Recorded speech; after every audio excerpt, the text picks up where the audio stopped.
She hid her pregnancy after the rejection. The Alpha King discovered the truth 5 years too late. Elira Hayes had counted on her fingers exactly once. 5 months. That was the last time she let herself do the math. Because after that, doing the math only made her cry, and she had promised herself she would not cry anymore, over a man who had looked at her like she was nothing. The rejection still lived somewhere in her chest, a small cold spot that never quite warmed up. Kael Thorne, Alpha King of the Ashwood Pack, had looked at her across the fire during the mating ceremony, in front of his entire court, and said the words that ended everything between them. "I reject you as my fated mate." There had been no explanation, no softness, just his back turning away from her, and the wolves around them looking down at the ground instead of at her, as if she were something spilled and embarrassing. She left before sunrise the next morning. She did not leave a note. She did not say goodbye to anyone. She packed one bag and walked away from the only home she had ever known, carrying a heartbeat under her ribs that was no longer only her own.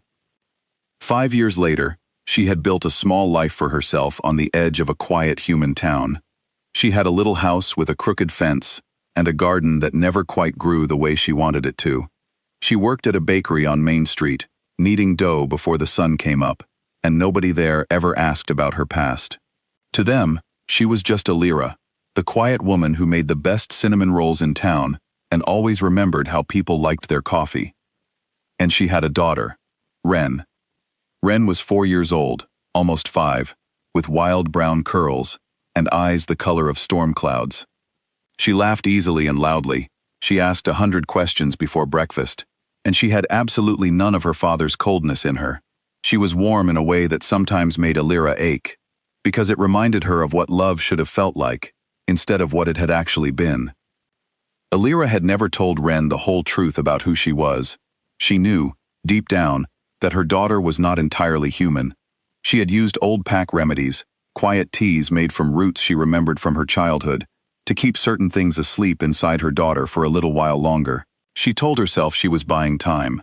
She told herself that one day, when Wren was older, she would sit her down and explain everything properly. Someday, just not yet.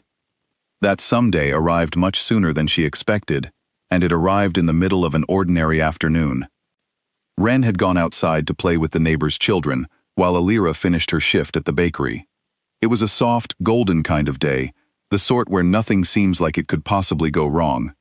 Elira was wiping down the counter, humming along to the radio, when she heard a scream from outside. She dropped the rag and ran. A soccer ball had rolled into the street, and Wren had chased after it the way children always do, without thinking, without looking. A car came around the corner too fast, and for 4 long seconds, the whole world seemed to stop breathing.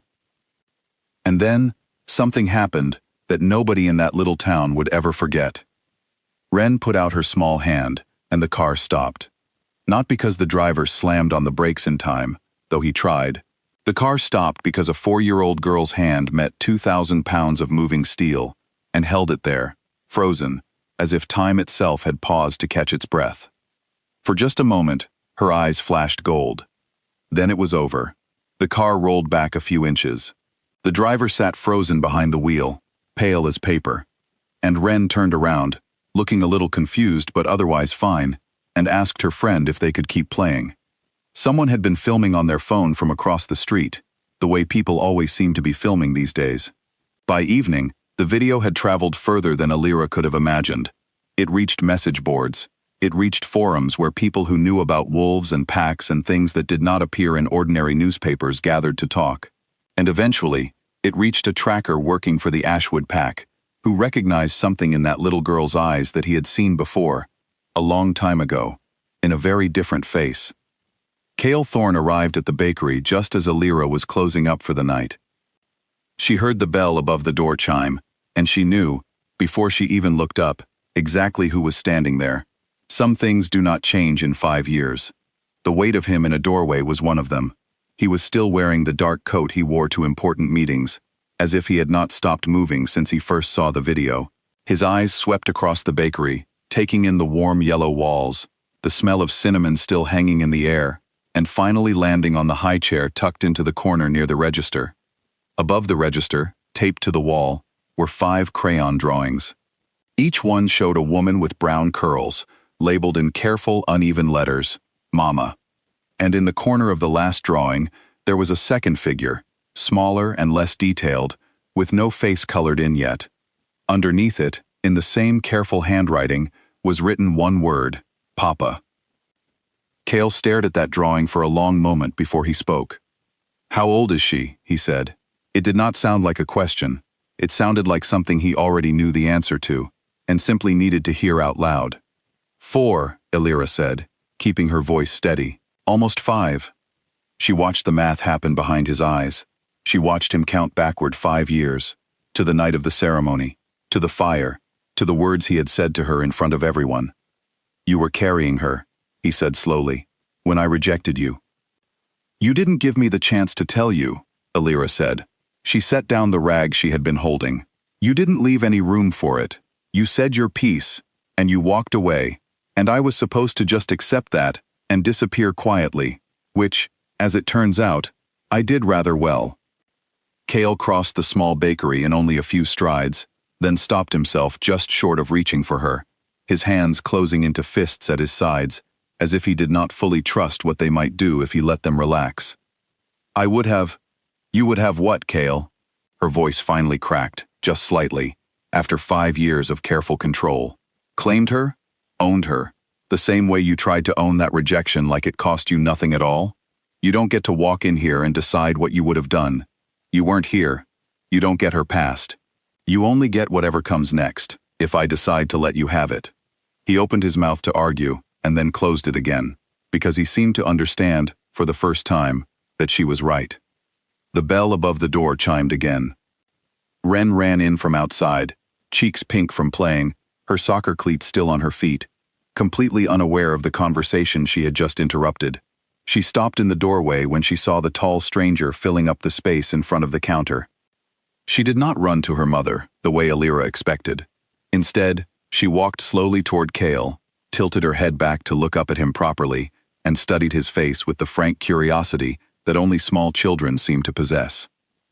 "You have my eyes," she said finally, as if she were simply stating a fact she had just discovered, like learning that the sky was blue or that dogs liked to bark. Kael sank down onto one knee, right there on the bakery floor, as though his legs had simply decided to stop holding him up any longer. Something in his face, something that had been locked tight for 5 years, seemed to come loose all at once. "I do," he said, and his voice did not sound like the voice of a king anymore. It sounded like the voice of a man who had just realized, all at once, everything he had lost. "I really do have your eyes." Elira stood behind the counter, watching 5 years of grief and anger and quiet strength compressed down into one small, unbothered moment between her daughter and a man she had spent half a decade trying to forget. She realized, watching them, that whatever happened next would not look anything like the confrontation she had imagined during all those sleepless nights. It would look like this instead: a king kneeling on a bakery floor, a crayon drawing with an empty space, waiting to be filled in with color, and her own hands, finally steady, finally deciding that she was the one who got to choose what happened next, not him. "You don't get to walk back into our lives and think everything is fixed," she told him, her voice firm even though her heart was pounding. 5 years is a long time, Kael. You missed her first steps, her first words, the night she had a fever so high I sat up with her until morning, terrified. You missed all of it, and you don't get to erase that with one visit and a kneeling apology. "I know," he said quietly, still looking up at Wren, who was now examining his coat buttons with great interest. "I know I missed everything. I'm not asking you to pretend I didn't." "Then what are you asking?" He finally looked up at Elira, and for the first time since he had walked through that door, the certainty in his eyes wavered. "A chance," he said. "Not to fix 5 years in one afternoon. I know that's impossible, but a chance to start showing up, starting today. However long it takes to earn back what I lost, I'll wait as long as you need me to." Wren, who had grown bored with the buttons, tugged on his sleeve instead. "Can you do the thing with the car? Where your eyes turn gold? I want to see if we match." Kael let out a small, surprised laugh, the first real laugh Elira had heard from him in longer than she could remember. His eyes shifted, just for a second, glowing gold to match his daughter's. Wren gasped in delight. We match. Elira felt something in her chest loosen, just slightly, watching the two of them together for the very first time. It did not erase the 5 years of loneliness. It did not erase the humiliation of that night by the fire, or the exhaustion of raising a child alone, in a town where nobody knew what either of them really were. But it was, perhaps, the beginning of something new, something she had not let herself imagine in a very long time.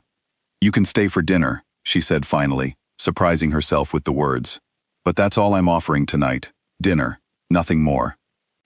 Dinner is more than I hoped for when I walked in here, Kael said, rising to his feet, Wren's small hand still tucked inside his own, without either of them seeming to notice how naturally it had happened.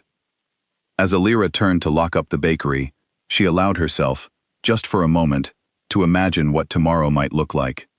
Not a fairy tale ending, not forgiveness handed over easily, but something slower and more honest. A king learning to earn his place in his daughter's life, one ordinary day at a time, and a mother finally allowing herself to believe that the story was not over yet, only just beginning its next uncertain chapter.